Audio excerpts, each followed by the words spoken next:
It's been such a joy watching Griffin grow up on tour. Really special how much he shares with us. You know, the ups and the downs, the highlights, the pure grom in him when he gets a barrel or a 10-point ride and a win like he did in Portugal. But he also let us into his headspace when he posted a journal entry that he wrote after his win at Super Tubos. He said he thinks about being on the Challenger Series before the mid-season cut happened and what people would think of me. He said the bottom line is that I determine my happiness, not what other people think. It's just really cool how he actually writes this down so he can feel it, live it, and own it. Point break ability growing up at J-Bay, applying it to Punta Roca. Quick jam on the forehand for Carlos Munoz. There's the redirect carve in front of Mama Roca, and he's on the board. Yeah, he's on the board getting that quick start. I'm sure that was in his head just to get that first wave. I'm leaning towards Kolohe to take that role as the air guy in this heat, but it's been McGillivray landing all his punts. Carlos Munoz throws down the snap quickly. Patient off the bottom. Great vertical off the top. And tries to transition off the float. Another awkward fall for Carlos. Colapinto, first wave of the morning. Whoa. And he disappears. Yeah, I was not expecting that.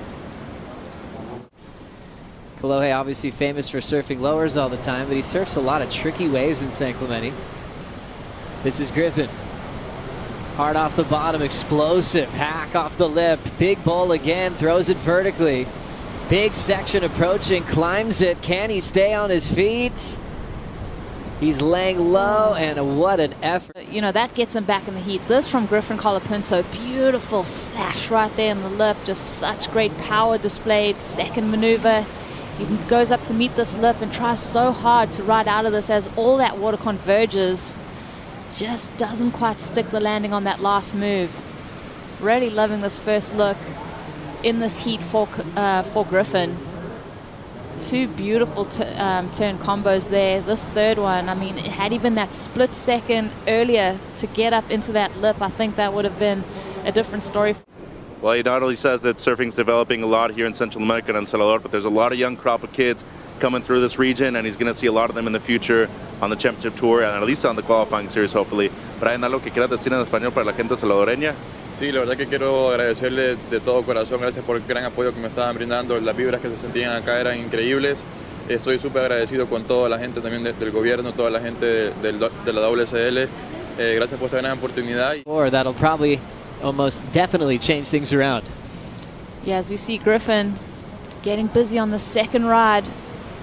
Swoop, speed to burn, Joey. This guy is just looking so in form. He's definitely sharpened his act.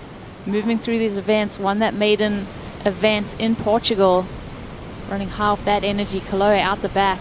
Continue on with action. Griffin Colapinto a little bit behind to start. Just stalling, almost distracted if something else is coming, and he decides to get out of there. All the way to the final against Kai Otten, and that was that great rookie year that he had where he finished inside the top 10. A lot of things have changed for Nat Kaipo now as he's matured a lot, learned a lot. He's definitely more dangerous than he was in that rookie season.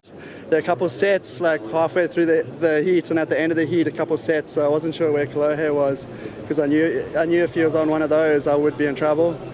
But thankfully, everything played out fine for me. And paddling out there, were you planning to go to the air? Doesn't get much sweeter than that. Yeah, great surfing as we see Carlos out the back. Carlos tags the lip quickly. Controls the down carve. Right into a snap off the lip.